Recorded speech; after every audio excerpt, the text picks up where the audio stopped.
Praise the Lord. Good morning.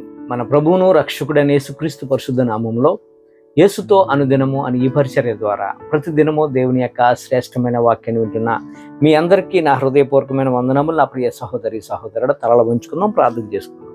మహాగణుడ పరిశుద్ధమైన మా తండ్రి, సకల ఆశీర్వాదములకు సమస్త దీవులకు కారణభూతుడా, ఈరోజు నువ్వు మాతో మాట్లాడుతున్న మాటను మాతో సూటిగా మాట్లాడి మమ్మల్ని సరిచేయమని యేసు శక్తి గల నామములో ప్రార్థించి వేడుకొంచున్నాం మా యెహోవా తండ్రి. ఆమేన్. God bless you. దేవుడు ఈరోజు మనతో మాట్లాడుతున్న మాట, నాకు నీ హృదయంలో ఏ స్థానం ఇస్తున్నావని ప్రభు మనల్ని ప్రశ్నిస్తున్నాడండి. మన యొక్క హృదయాలలో ప్రభుకి ఏ స్థానం ఇచ్చాం మనం? ఒకసారి మీకు మీరుగా నాకు నేనుగా పరిశీలన చేసుకుంటే మనం ప్రభుకి ఏ స్థానం ఇస్తున్నాం? ప్రభు ఆయన అడుగుతున్నాడు, నాకు ఈ స్థానం కావాలని. నిర్గమాకాండము 20వ అధ్యాయము 3వ వచనం చూస్తే, నేను తప్ప మీకు వేరొక దేవుడు నీకు ఉండకూడదు, ఫస్ట్ ప్రయారిటీ నాకే ఇవ్వాలని ప్రభు అడుగుతున్నాడు, కోరుకుంటున్నాడు. మరి మన ప్రయారిటీ ఎలా ఉంటుందంటే రకరకాలుగా ఇచ్చుకుంటున్నాం. మనం ఎలా ఇచ్చుకుంటున్నాం? కొంతమంది అయితే తన యొక్క స్నేహితులకు ఫస్ట్ ప్రయారిటీ ఇస్తారు. అలాగే తర్వాత కొంతమంది పరిచర్యకు ప్రయారిటీ ఇస్తారు. మరికొంతమందికి ఫస్ట్ ప్రయారిటీ సంఘాలకు ఇస్తారు, తర్వాత ఫ్యామిలీకి ఇస్తారు.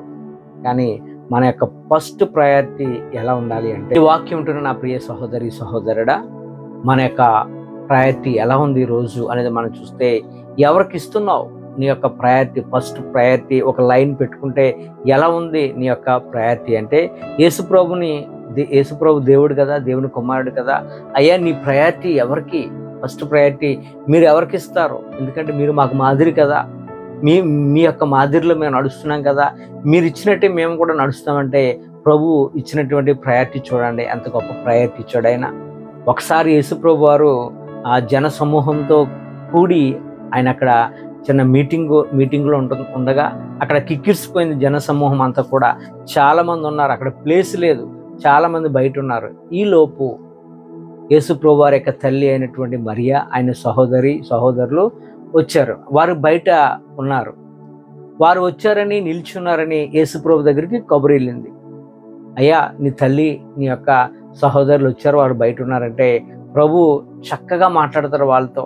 మనకి ఈ మాటలు మత్తయి సువార్త 12వ అధ్యాయం 48, 50 చదివితే మీకు అర్థమవుద్ది. అక్కడ అంటాడాయన, చెప్తున్న వ్యక్తిని చూసి నా తల్లి ఎవరు, నా సహోదరులు ఎవరు? తన శిష్యుల వైపు చేయి చాపంటున్నాడు. ఇదిగో నా తల్లి, ఇదిగో నా యొక్క సహోదరులు. ఆయన ప్రయారిటీలో మొట్టమొదటి స్థానము, అయ్యో తల్లి బయట ఉంది కదా రమానండ్ అని ఎక్కడ కూడా అనలేదు. ఆయన మాట్లాడుతున్నాడు, అక్కడ దేవుని పని మీద ఉన్నాడు కాబట్టి తల్లిని కానీ సహోదరుని కానీ ఎక్కడ కూడా అక్కడ పట్టించుకున్నట్లుగా చూడం.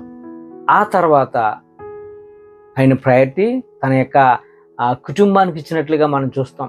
ఆయన కుటుంబానికి ఇచ్చారు. ఎందుకంటే ఆయన సిలువలో ఇంకా మరణిస్తారనగా మరి ప్రక్కనే ఉన్నటువంటి తల్లి, అక్కడ ఉన్నటువంటి యోహాను ఉంటారు, ప్రియ శిష్యుడైనటువంటి యోహాను వైపు చూసి ఇదిగో నీ తల్లి వైపు చూసి ఇదిగో నీ కుమారుడు అని తన యొక్క తల్లి పూర్తి బాధ్యత కూడా మరి యోహాను గారికి అప్పగించినట్లుగా మనం చూస్తాం. అప్పటికి కూడా యేసుప్రభు వారికి తల్లి గారికి కొడుకులు కూతుర్లు ఉన్నారు, అయినప్పటికీ కూడా వారికి అప్పగించలేదు. ఎందుకంటే నా భారము నా బాధ్యత నేను తీసుకోవాలి, నేను లేనప్పుడు నా బాధ్యత నా ప్రియ శిష్యుడికి అప్పగించాలని తల్లి బాధ్యత మరి యేసుక్రీస్తు ప్రభువు వారు మరి ఆ యోహాను గారికి అప్పగించినట్లుగా మనం చూస్తాం. చూసారా? దీన్ని బట్టి ఆయన ప్రయారిటీ ఎవరికి ఇచ్చారనేది మనకు అర్థమవుతుంది. ఆ తర్వాత ఆయన పరిచర్యకి ఇచ్చినట్లుగా మరి మనం చూస్తాం. 1 to 1 ఆయన రాజ్యాన్ని, ఆయన నీతిని వెతికినట్లుగా మనం చూస్తాం. యోహాను సువార్తలో మనం చూస్తే 19వ అధ్యాయము 26వ వచనము 27వ వచనం చూస్తే, ఆ తర్వాత ఆయన దేవుని రాజ్యము కొరకు మరి ఎంతగా మరి తపన పడ్డాడో మనకు అర్థమవుతుంది. ఆయన యొక్క రాజ్యాన్ని వ్యాపింపజేశాడు. ఎలా వ్యాపింపజేశాడు? మొదటిగా ఆయన 12 మంది శిష్యులను ఏర్పరచుకున్నాడు. ఆ తర్వాత 72 మంది శిష్యులను ఏర్పరచుకున్నాడు. ఆ తర్వాత 3000 అలా మొత్తం ప్రపంచమంతా కూడా, భూతలం ఉన్నంత వరకు కూడా మరి ఆయన యొక్క మాటల ద్వారా అనేకులు పట్టబడ్డారు. అనేకులకి ఆయన యొక్క సువార్తను ఆయన యొక్క రాజ్యంలో సభ్యులుగా మరి చేయడానికి ఎంతో ప్రయాసపడినట్లుగా మనం చూస్తాం. దీనిని బట్టి మాట్లాడుతున్న సహోదరి సహోదరుడా, మరి నీ ప్రయారిటీ నా ప్రయారిటీ ఎలా ఉంది అని చూసినట్లయితే, మరి మనకు మాదిరి కదా మన ప్రభు. మరి మన ఫస్ట్ ప్రయారిటీ, మొట్టమొదటి ప్రయారిటీ దేవునికి ఇవ్వు, ప్రభుకి ఇవ్వు, ప్రభు మార్గంలో నడు. ఆ తర్వాత సెకండ్ ప్రయారిటీ వెంటనే నీ ఫ్యామిలీ అవ్వాలి.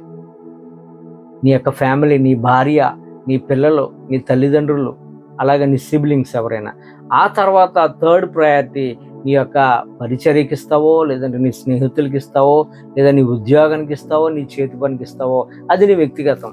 కనుక ఈ మాటలు ఉంటున్న నా ప్రియ సహోదరి సహోదరుడా, మనము మొట్టమొదటిగా దేవుని రాజ్యాన్ని వెతికితే ఆయన రాజ్యంలో మన సభ్యులుగా మారాలి.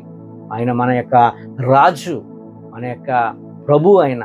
కనుక ఆయన రాజ్యాన్ని, ఆయన నీతిని మనం మొట్టమొదటిగా వెతికితే మనకు కావాల్సిన సమస్తము కూడా ఆయనే మనకి అనుగ్రహిస్తాడు. మత్తయి సువార్త 6:33 ఉంటుంది కదా, మీరు ఆయన రాజ్యమును నీతిని మొట్టమొదటిగా వెతకండి, అప్పుడు మీకు ఏది కావాలో దేవుడే అనుగ్రహిస్తారని మాట ఉంది. కనుక మనము మొట్టమొదటిగా ప్రభుకి ప్రయారిటీ ఇద్దాం. ఆ తర్వాత సెకండ్ ప్రయారిటీ వెంటనే నీ ఫ్యామిలీ రావాలి. థర్డ్ ప్రయారిటీ నీ స్నేహితుల, నీ ఉద్యోగమా, నీ చేతి పని, పరిచర్య ఏదైనా పెట్టుకో. కాబట్టి ఈ ప్రయారిటీ ఎప్పుడు కూడా మిస్ అవ్వద్దు. ఎందుకంటే మన ప్రభు మొట్టమొదటి ప్రయారిటీ దేవుని యొక్క పరిచర్యకి ఇచ్చాడు, దేవునికి ఇచ్చాడు. ఆ తర్వాత సెకండరీ తల్లికి, తన యొక్క తోబుట్టులకి ఇచ్చాడు. ఆ తర్వాత పరిచర్యకు, ఆయన యొక్క రాజ్యానికి, ఆయన పరిచర్యకు ఇచ్చినట్లుగా మనం చూస్తాం. కనుక మన ప్రయారిటీ మొట్టమొదటిగా ప్రభుకి ఇద్దాం. ఆ ప్రయారిటీని ఇప్పుడు కూడా మనం మార్చుకోవద్దు. ఈ యొక్క మాటలు మన అందరి జీవితంలో నెరవేర్చి ఫలింపచేయును గాక. ఆమేన్. God bless you.